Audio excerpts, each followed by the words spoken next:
Oscar, there's a picture of you and Gunner, I guess, right after the SEC championship game where you come up to him and really you pat him on the back, whatever.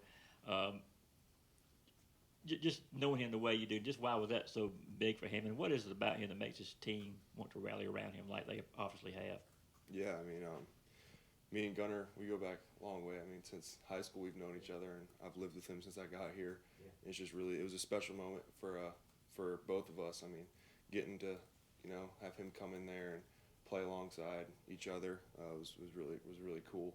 I'm just so happy for him. I get to see the work he puts in every day, and I know how hard he works and how hard he prepares, even when he wasn't playing. I mean, he's watching film 4 or 5 hours a night after practice, and he didn't know if he was going to play a snap that week. And for it to finally kind of, all come full circle was super cool. And I'm sorry, what was the second part of that question? No, you answered. Yeah, that's it. Yeah.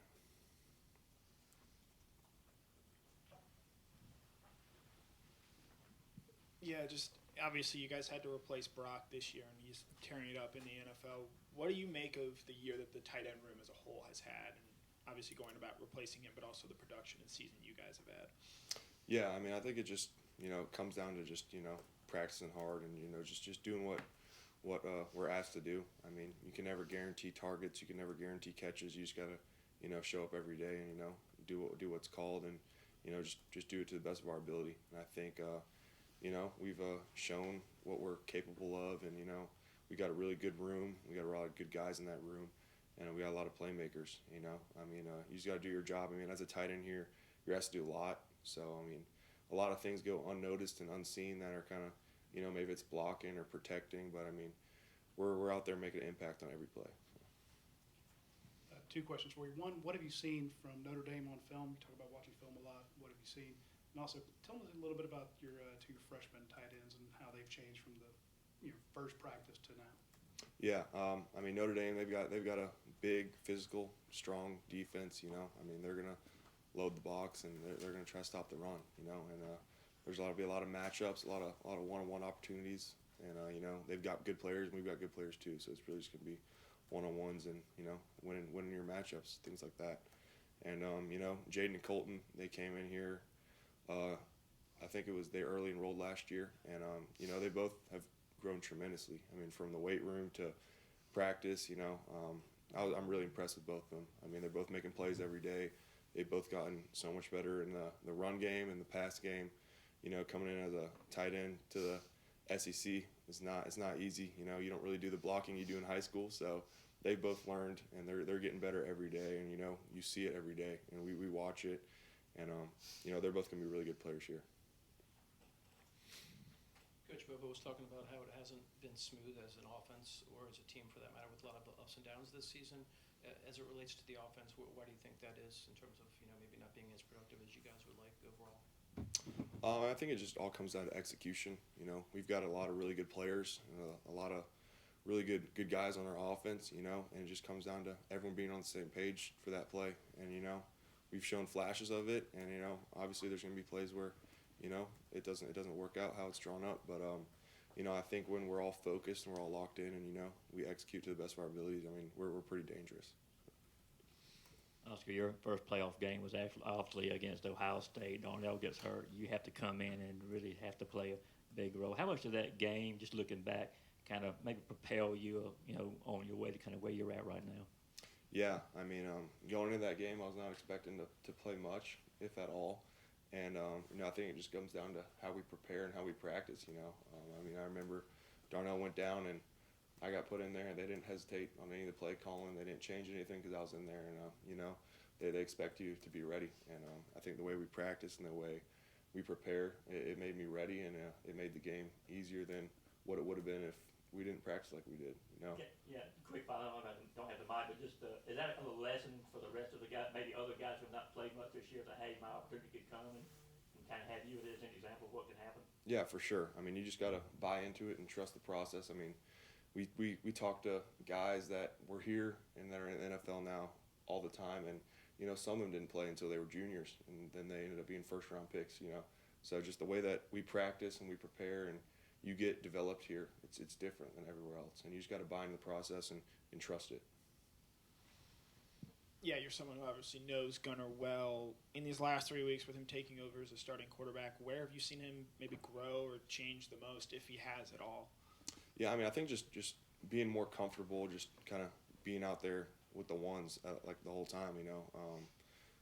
I've never started at quarterback. None of anyone else on our team has ever started at quarterback really, and so it's a unique thing. And for him to kind of just get used to, all right, I'm the guy now, and just get that confidence that he has every play, I think is big for him, and I think he has that. And none of us are worried about anything. I mean, he came to that game.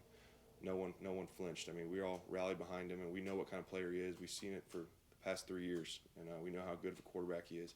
So I think we're really just excited for everyone else to finally get to see what he can do. All right, let's switch over to a couple of questions from Zoom. First question will go to Bailey Burmaster. Oscar, I have 2 questions, so I'll let you answer the first and then I'll follow up.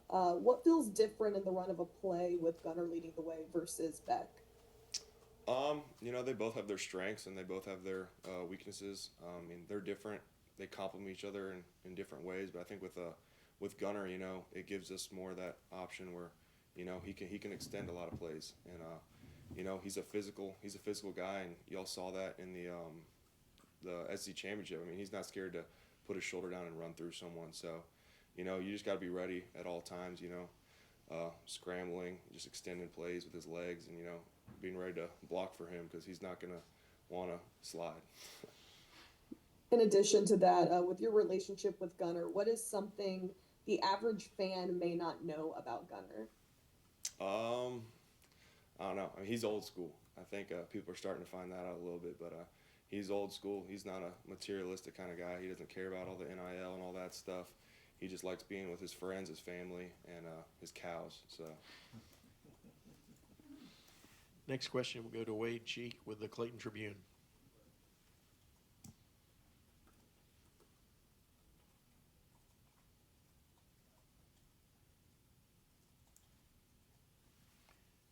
All right, we'll go to Palmer Toms and then try to come back to Wade Cheek. Palmer, go ahead.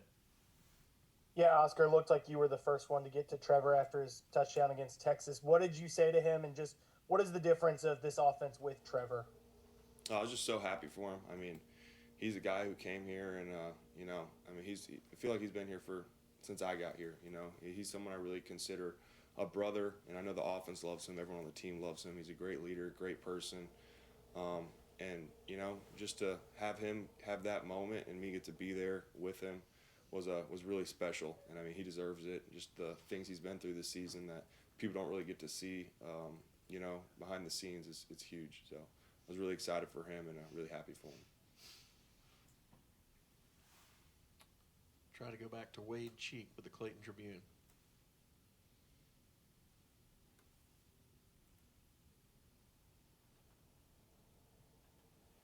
And we'll go to Charles Odom with the Associated Press.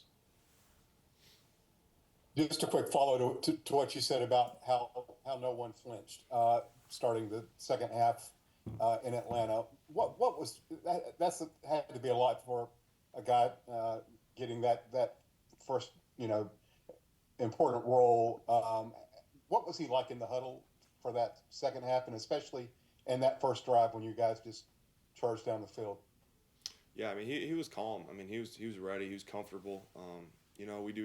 We practice all those scenarios, so it's not like a situation he was just thrown into that he's never been in before. Well, we do a good job of preparing everyone for, drives and things like that happen, and we walk through, everything that could possibly happen in a game. So I think he was comfortable. He was calm. He was cool, and he was just excited. We got in the huddle and he's all right. Let's go finish this thing off, and we did it.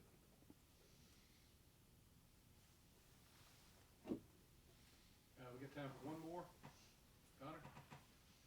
Mark? All right, so have you met Gunner's cows, and what can you tell us about them? I have. I've been up there a couple times, and he's got I think when I was up there, he had 3 or 4, and I think he's got more now. But there's always been the running joke of he made like an Instagram post a long time ago. It was always great to wake up to a new cow on game day or something, and everyone kind of loved that on the team. That's just the guy he is. he just loves stuff like that. I mean, he's not about all the Instagram fame and all that. I mean, he'll take a picture of his cow and post it when he's happy, and it's cool. I mean, he takes pride in it, so it's special. It's awesome. All right, Oscar, thank you. Thank you. Thanks, Oscar.